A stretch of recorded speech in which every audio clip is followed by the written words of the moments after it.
ลานุเถระเจ้าคณะพระสังฆาธิการครูบาอาจารย์เจ้าที่เปิดวิทยุฟังอยู่ที่วัดที่วาเวลานี้จุตนจุองค์ขอความสุขความเจริญในธรรมความสุขกายความสบายใจจงได้บังเกิดแก่พ่อแม่พี่น้องพ่อออกไม่ออกพ่ออุ้ยแม่อุ้ยนักศีลนักบุญเท่าแก่น้อยใจยิงตั้งหลายทุกท่านอรุณสวัสดิ์ธรรมสวัสดี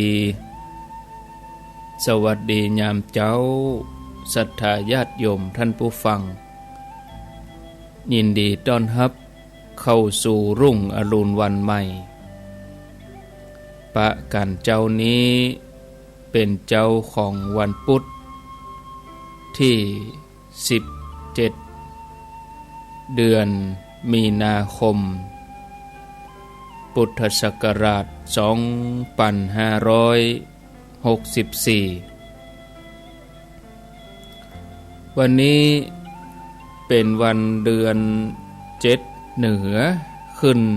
4ค่ำเดือน7เหนือขึ้น4ค่ำพร่ำว่าเป็นวันพุธมาพบกับญาติโยมท่านสาธุชนคนดีทั้งหลายในรายการเสียงธรรมแสงทองสัพเพเหระปกิณกะใกล้แจ้งเวลาขณะนี้ตี3กับ9นาทีบ้านญาติโยมก็ประมาณสัก10นาทีเนาะอุณหภูมิเจ้านี้24องศาก็รู้สึกว่าอุ่นขึ้นมาพ่องละแต่ว่านี่10ปลาย18 19ควายมาก็เย็นมาหน่อย6โมงเกิงนี่ก็จะเหลือ21องศา8โมง9โมงก็เริ่มอุ่นเริ่มร้อนไปอุณหภูมิสูงสุดวันนี้38องศาณเวลา 14 นาฬิกาบ่าย2โมงวันนี้ฮ้อนนักแก่เนอะศรัทธาญาติโยมท่านทั้งหลายก็มาพบกับรายการเสียงธรรมแสงทองสัพเพเหระปกิณกะใกล้แจ้งรับผิดชอบดำเนินรายการโดยอาตมาภาพพระครูอภิวัฒนวิกรมวัดปักตางเจริญตำบลดอยหล่ออำเภอดอยหล่อจังหวัดเชียงใหม่เป็นผู้รับผิดชอบดำเนินรายการมาพบกับญาติโยมเป็นประจำในวันอาทิตย์วันจันทร์วันการแล้วก็วันพุธสำหรับวันนี้ก็มาพบกับญาติโยมแถมวันหนึ่งเจ้าหนึ่งก็จะอยู่กันถึงเวลาตีห้าแล้วตีห้าเป็นต้นไปก็ฝากรายการไว้ให้กับ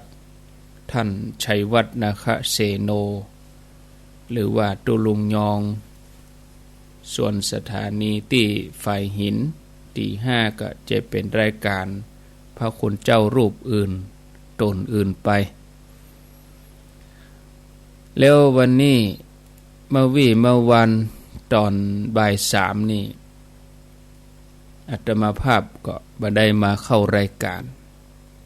จะมาปะกับญาติโยมทำกรรมก็คงจะเป็นวันจันทร์พุ่นเนาะวันจันทร์ที่22มีนาคมพุ่นก็แจ้งศรัทธาญาติโยมท่านทั้งหลายไว้วันนี้ก็ฟังท่านชัยวัฒน์วันพุธกับวันหือ พุธพัดศุกร์แล้ววันเสาร์นี่บ่มีรายการเนาะญาติโยมท่านทั้งหลายเฮาควรจะ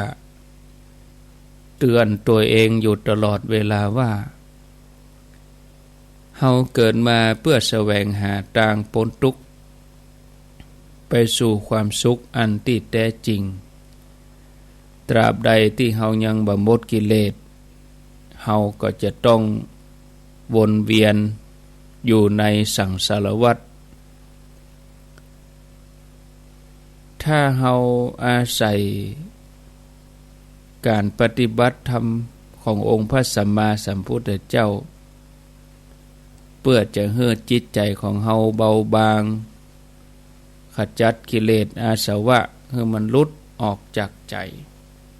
ความทุกข์ทั้งหลายก็จะหมดไปเสี่ยงไปพระธรรมคำสอนขององค์พระศาสดาพระสัมมาสัมพุทธเจ้าเป็นเป้าหมาย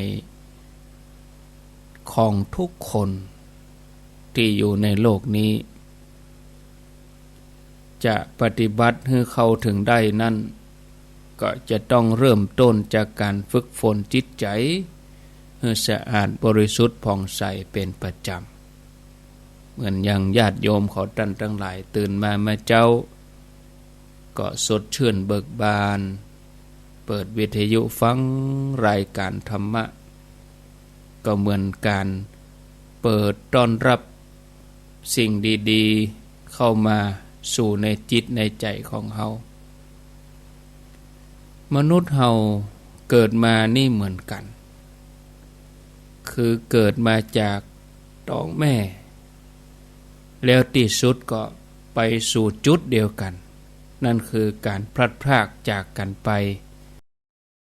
บางคนอาจจะจากไปเพราะหมดอายุไขสังขารร่วงโรยด้วยโรคภัยไข้เจ็บที่มารุมเร้าบางคนจากไปเพราะอุบัติเหตุในชีวิตประสบอุบัติเหตุบางคนก็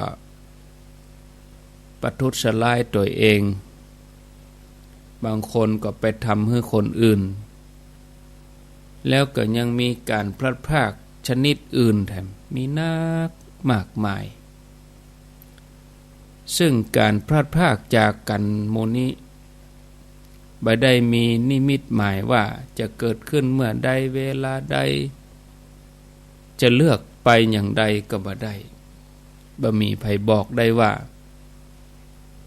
เฮาจะจากโลกนี้ไปแล้วในขณะเวลาใดอายุเท่าใดจากโลกนี้ไปเฮาจะไปเกิดเป็นอะไรหยังชีวิตหลังความตายของแต่ละคนนี้มีที่ไปบ่แน่นอนขึ้นอยู่กับบุญกับกรรมที่สั่งสมไว้ถ้าใจเฮาเป็นกุศลก็ไปสู่สุคติถ้าใจเป็นอกุศลก็ไปสู่ทุกขติไผที่ทำอกุศลไว้คือประพฤติกายทุจริตวจีทุจริตมโนทุจริตเป็นคนที่บ่ฮู้กุลอกตัญญูมีจิตใจที่มืดบอดบ่หันคุณงามความดีของคนอื่นไผทำดีตัวก็บ่รับรู้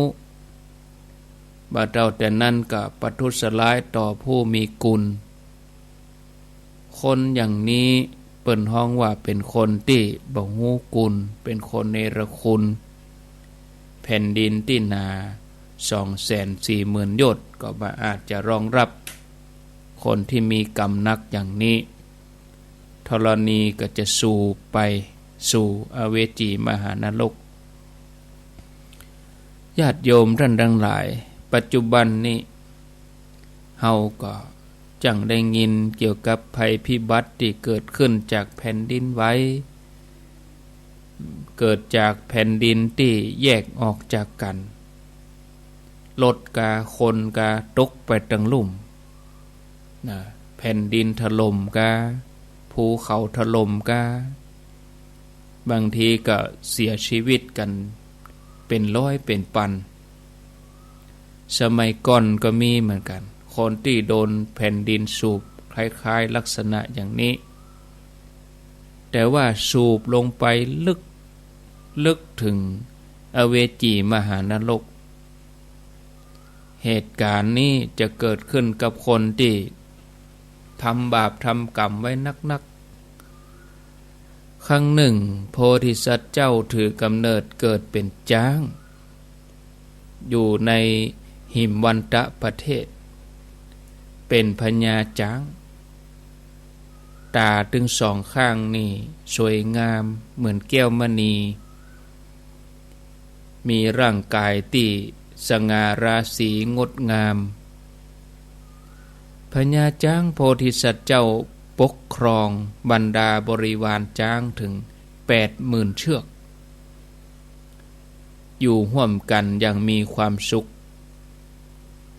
ต่อมาพญาช้างโพธิสัตว์เจ้าเกิดความเบื่อหน่ายในการอยู่กับหมู่คณะก็เลยปลีกหลีกหนีออกจากหมู่ไปปลีกวิเวกรักษาศีลอยู่ตามลำพังสมัยนั้นมีพรานป่าเจ้าเมืองปารณสีคนหนึ่งไปเสาะหาของป่ามาเลี้ยงชีวิตพรานป่าผู้นี้เกิดการพัดหลงจำทางปิกบ่ได้หลงทางหลงอยู่หลายวันเกิดว่าตัวเองจะมาอดตายอยู่ในป่านี้เสียละก็เลยให้คร่ำครวญไปมาเสาะหาเฮือคนจ่วยคือไผก็ได้อยู่ในป่าเนี่ยนำป่าตัวเองออกไปกำพญาช้างได้ยินเสียงนายพรานคร่ำครวญร้องไห้ก็เกิดความเมตตาอินดูมีความสงสารพญาช้างโพธิสัตว์เจ้าก็เดินเข้าไปใกล้ๆแล้วก็อู้เป็นเสียงมนุษย์ว่าเหตุใดท่านจึงมาให้อยู่ในป่าอย่างนี้นายพรานก็บอกว่าเฮาหลงอยู่ในป่าเป็นเวลาหลายวันขอให้ท่านจี้ต่างออกบอกต่างปิกอดเข้ามาหลายวันจิตใจหดหู่บ่ได้ปิกบ้านเสียละกะขอให้ท่านแนะนำจี้ต่างให้กำโพธิสัตว์เจ้าก็ปลอบใจว่าบัดท่ากลัวเนอะตัวข้าพเจ้าเนี่ยจะช่วยเหลือท่านเองพญาช้างก็เฮ้อนายพรานนี่ขี่บนหลังแล้วก็หาผลหมากหลากไม้เฮ้อได้กินอิ่มหนำสำราญจากนั้นก็พาออกเดินทางเพื่อจะปลิกไปสู่ถิ่นมนุษย์ก่อนจากกันพญาช้างก็ขอร้องให้นายพรานว่าถ้าไผถามถึงที่อยู่ของตัวเก่าเนี่ยห้ามบอกไผเป็นเด็ดขาดแต่นายพรานนี่มีแผนการอยู่ในใจแล้วช่วงที่ขี่จ้างโพธิสัตว์เจ้าไปตามันก็ด้วยความโลภมันก็จ้องพอที่งาจ้างนี่งามขายถ้าจะได้ราคามันก็แปลงสัญลักษณ์ขณะที่ขี่บนหลังจ้างก็หักกิ่งไม้ไปตัวเป็นเครื่องหมายเพื่อมาเส้นต่างนี้หมายใจว่าจะปิกมาอยู่เพราะเป็นคนอกตัญญูตลอดทางกึดก็จะตัดงาจ้างพยายามจำหนทางหักกิ่งไม้พ่องแปลงสัญลักษณ์พ่องทีนี้ก็เมื่อไปถึงในตัวเมือง ก็ไปหั่นใส่เปิ้นแกะสลักงาจ้างสลากาปอกกากาก็เอามาขึ้นมาขายนายพรานนี่ก็ถามว่างาจ้างที่ท่านเขากำลังขายกำลังเจรจากำลังเอามาแกะสลักกันเนี่ยเป็นงาจ้างที่เป็นก็ว่างาจ้างที่ตายแล้วหมู่ปอกกาทั้งหลายก็ว่าอันนี้งาจ้างตายแล้วหมดยากที่จะได้งาจ้างที่เป็นบัดแต่บอกว่าจะมีจ้างตัวใดยอมตัดเพื่อขณะที่มีชีวิตแต่ถ้าได้มาเนี่ยจะมีราคาที่สุดแพงกว่านี้หลาย10 เท่าเนื่องจากเป็นงาจ้างที่เป็นนายพรานนี่ก็ถามหมู่ปอกาว่าถ้าได้งาจ้างเป็นเนี่ยจะซื้อก็จะได้ราคาดีก็หมู่สลานั่นก็บอกว่าไปมีจะได้ธรรมดาน่ะงาจ้างที่ตายก็ยังมีราคาขนาดนี้ถ้าเป็นงาจ้างที่มีชีวิตงาจ้างที่เป็นเนี่ยโอ้มีค่านักกลัวงาจ้างที่ตายแล้วหลายเท่านายพรานได้ฟังอย่างนั้นก็บอกหมู่ปอกาว่าถ้าอย่างนั้นข้าพเจ้าจะเอางาจ้างเป็นมาขายให้พวกท่านเนอะจากนั้นเขาก็ไปเสาะเลยเกี่ยมขอบเกี่ยมครัวแล้วก็เข้าป่าไปสู่ที่อยู่ของโพธิสัตว์เจ้าตามที่ตัวเองแปลงสัญลักษณ์หักกิ่งไม้พ่องเพี้ยวตางพ่องจำเส้นทางที่ปิกไปพญาจ้างหันนายพรานปิกมาก็หู้ทันทีว่าภัยมาถึงตัวแล้วก็ทักทายปฏิสันทานกับนายพรานด้วยความเอื้อเฟื้อนายพรานก็อู้ขึ้นว่าข้าพเจ้าเนี่ยเป็นคนทุกข์คนยากประเด็นนี้มาของาท่านจะได้ก็ขอสักน้อยนะแล้วจะเอาไปขายเพื่อจะเลี้ยงชีพโพธิสัตว์เจ้าก็ฮู้ว่านายพรานคนนี้เป็นคนใจบาปบ่ฮู้บุญคุณคนแต่ตัวท่านก็หวังเพื่อจะสั่งสมบารมีก็ยอมให้นายพรานนี่ตัดงาไปคุกเข่าหมอบลงให้นายพรานเอาเลยตัดงาพญาจ้างก็ตั้งปณิธานเพื่อจะบรรลุสัมพันยุตญาณบอกว่าดูก่อนท่านผู้เจริญใจว่าเฮาจะฮื้องาหมู่นี้บ่ใจว่าเฮาบ่ฮักท่านมาเลยงาเฮาเนี่ยเจ็บแต่เจ็บว่าแต่ว่าโดยการหวังในการที่จะสำเร็จสัพพัญญูตญาณอันเป็นที่ฮักยิ่งกว่าเฮาขอสละงาครั้งนี้เพื่อเป็นประโยชน์ในการตรัสรู้อนุตตรสัมมาสัมโพธิญาณในชาติภพต่อไปจากนั้นพญาจ้างโพธิสัตว์เจ้าก็ให้นายพรานตัดงาในส่วนปลายไปสักคืบเนี่ยนายพรานใจบาปก็เอางานี่ไปขายให้ปอกะปรากฏว่าได้ราคาดีบ่เอาไปมาประทังชีวิตเอาไปกินไปจ่ายสุรุ่ยสุร่ายดื่มสุรายาเมาจนเงินนั้นหมดไปเงินหมดไปก็เข้าป่าแหมไปของาเปิ้นแหมซอกเปิ้นห้องว่าได้คืบเอาซอก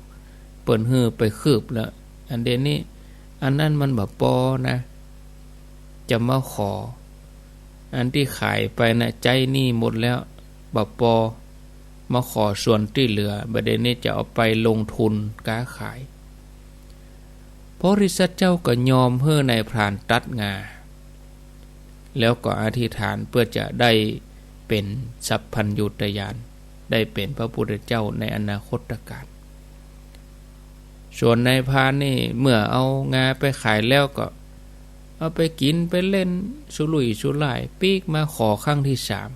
3กับนี้เอาเป็นวาบุญค่ะแม่ขึ้นไปย่ำงวงเอาส้นเท้ายันงา2ข้างโอ้จนได้หันจีนบุญก็เอาเลยตัดที่เกาของงาปุ่นเลยตามลักเปิ้นตัดงาจ้างนี่เปิ้นต้องแห้งไว้ศอกหนึ่งเปิ้นจะตัดถึงเกาบุญนะเกาแต่นี่มันงานะมันอ่อนนะศรัทธาญาติโยมเพราะว่ามี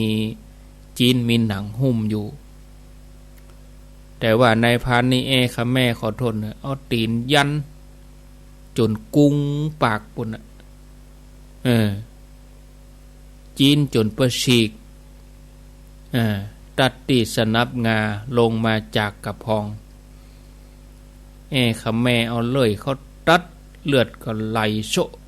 ชนะโพธิสัตว์เจ้าก็เป็นยังคือมันเสี่ยงกรรมเสี่ยงเวรกันจาดนี่ไปยะเอาเตอะสมใจจะเอาตัวใดก็เอาเตอะอดเอาถ้าเป็นจ้างทั่วไปก็จะโคตรเนาะสวึดเอาเท้ากระทืบเลยค่ะเอางวงสวัสดดีบดีกับนายพรานนี่ก็จะมาตายเลยค่ะอันนี้จ้างบริษัทเจ้าก็อดทนเมื่อนายพรานใจบาปได้งาจ้างตามต้องการก็แบกอย่างทุรักทุเลเลยใหญ่ลงเนาะแล้วก็ยาวโดยแบกไป2ข้างโป้นสายตาไปแผ่นดินหนา 240,000 โยชน์บ่สามารถจะรองรับเอากรรมเวรอันแสนสาหัสอันนักของนายพรานใจบาปนะแผ่นดินก็แยกออกเป็นช่องทันใดนั้นเปลวไฟจากอเวจีมหานรกก็มาหุ้มเอานายพรานผู้เนรคุณบ่ฮู้จักบาปบุญคุณโทษไปสู่นรกอเวจีบรรดาลูกขเทวดาที่สิงสถิตอยู่ในป่านั้นหันเหตุการณ์เกิดขึ้นทั้งหมดก็เป่งกำอู้ขึ้นมาว่าแม้จะฮื้อมหาสมบัติแก่คนบดีอสัตตบุรุษก็บ่อาจจะทำให้เกิดความพอใจถึงแม้จะฮื้อแผ่นดินตึงหมดแก่คนที่บ่ฮู้กุลก็บ่อาจจะทำให้เขาพอใจได้เหมือนกันจากเรื่องราวที่นำมาเสนอให้กับศรัทธาญาติโยมท่านสาธุชนทั้งหลายได้ฟังในช่วงเจ้านี้เฮาก็จะหันว่าความมืดบอดที่มาปกคลุมจิตใจของคนที่บ่มีความกตัญญูเนี่ยมันมืดบอดตึงเมื่อวันตึงเมื่อคืนมืดยิ่งกว่าเมื่อคืนที่บ่มีแสงไฟแสงเดือนแสงตะวันนะศรัทธาญาติโยมคนที่มีจิตใจมืดบอดแล้วเนี่ยแม้แต่แสงสว่างแห่งความดีก็บ่อาจจะส่องเข้าไปในใจของเขาได้เขาก็จะพอบาหันคุณค่าของความดีของไผเหมือนตุ่มน้ำที่ปิดฝาถึงแม้ฝนจะตกจากฟ้าตกมาจากฝนจะซึ้ง3 วัน7 วันน้ำนั้นก็บ่อาจจะเต็มบ่อาจจะเข้าในตุ่มนั้นได้เพียงหยดเดียวเพราะว่าปิดฝาไว้ความกตัญญูกตเวทีเป็นคุณธรรมพื้นฐานที่สำคัญที่ควรจะทำให้มันเกิดขึ้นแล้วก็ อย่างรากลึกลงในใจทุกคนถึงแม้เปิ้นจะทำความดีกับเฮาเพียงเล็กน้อยก็ตามเฮาก็ควรที่จะจดจำหาโอกาสที่จะตอบแทนกุลให้มีสำนึกในใจอยู่ตลอดเวลาแล้วเฮาก็จะเป็นที่ฮักของมนุษย์และเทวดาความกตัญญูเป็นเครื่องหมายเป็นสัญลักษณ์ของคนดีบุญกุศลจากกตัญญูนั้นจะปกป้องรักษาคุณธรรมทั้งหลายก็จะเกิดขึ้นในใจเหมือนมหาสมุทรที่กว้างใหญ่ไพศาลเป็นที่รวมของแม่น้ำทั่วทุกสารทิศชีวิตเราจะไปสู่ความสมบูรณ์ฉะนั้นก็รักษาคุณธรรมความดีอันได้ชื่อว่าเป็นผู้มีความกตัญญูแล้วก็คือมันฝึกฝนอบรมจิตใจของตัวเองอยู่เสมอศรัทธาญาติโยมท่านทั้งหลายก็ฝากไว้ญาติโยมก็ตื่นขึ้นมากูเจ้า